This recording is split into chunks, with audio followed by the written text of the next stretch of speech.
Hello and welcome back to my craft room.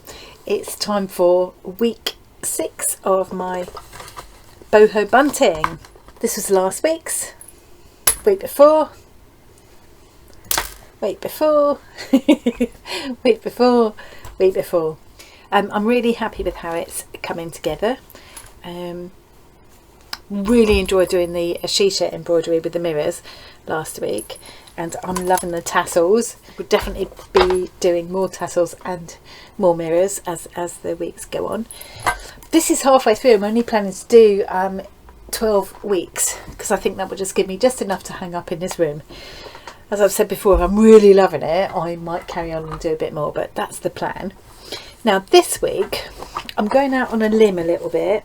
Let me take you to the desk and show you what I've got in mind. So,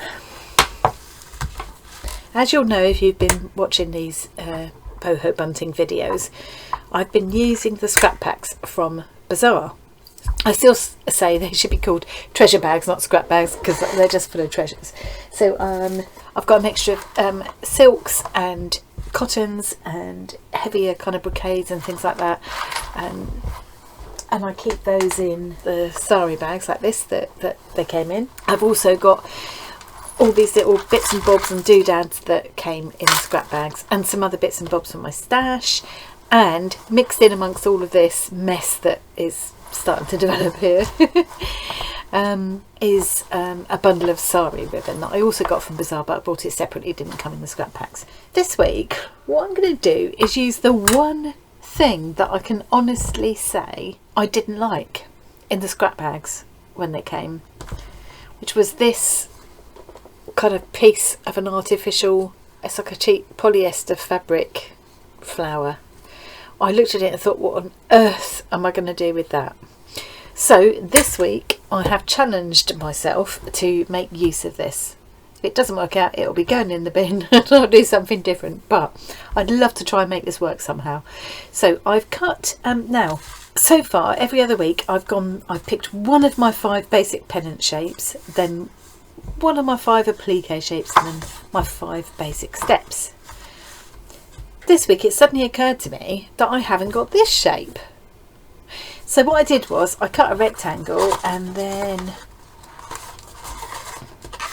I just took the shape that I'd already cut and laid it against a rectangle and drew around it to get that shape, because I think that shape will work really well with this flower. I've pinned the flower on, tacked the whole thing to a piece of backing fabric. That's just a piece of old quilt or pillowcase or something that I had.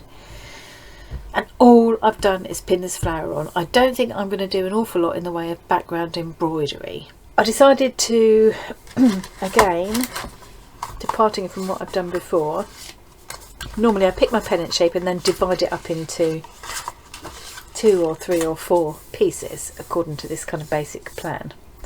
I'm not going to do that this time. I'm just going to leave one piece because I really want the star of the show to be this hideous flower. I'm going to possibly do add some little seed beads in the centre.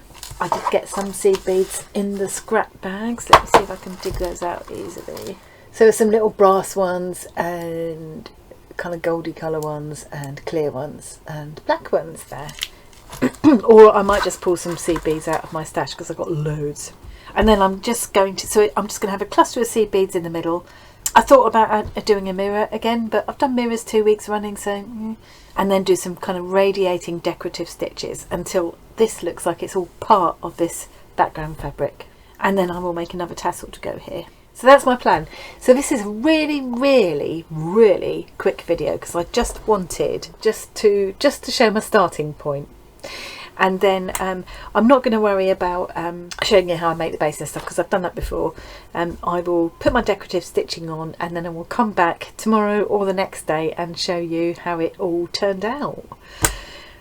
I have high hopes, but then I always do.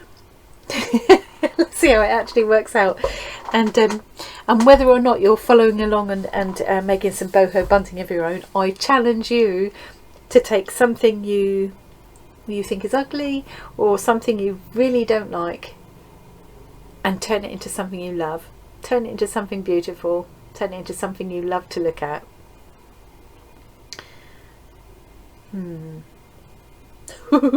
Watch this space. Bye. Wish me luck. Hello, I'm back. I've finished my decorative stitching, so I thought I'll pop back now and quickly show you how that went. Here you go. I'm quite happy actually with how it's turned out. I think I've managed to disguise that really hideous flower. And that's all, well, it's mainly running stitches. The petal shapes here, the smaller kind of light colour petal shapes you see there, that was where that hideous flower had kind of a raised bit, so I just followed that raised bit with some running stitches, and then I kind of whipped them.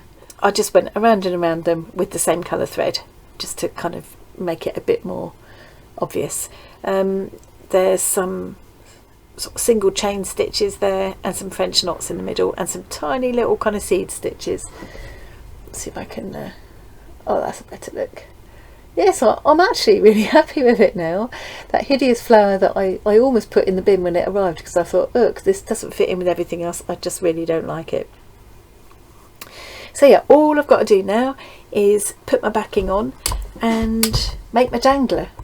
So I will come back tomorrow, or maybe Monday. So today is Saturday the 5th. It will probably be Monday now, and I will come back and show you how I finish this one off. Thanks very much for watching. I hope you enjoyed that, and I will see you again really soon. Bye.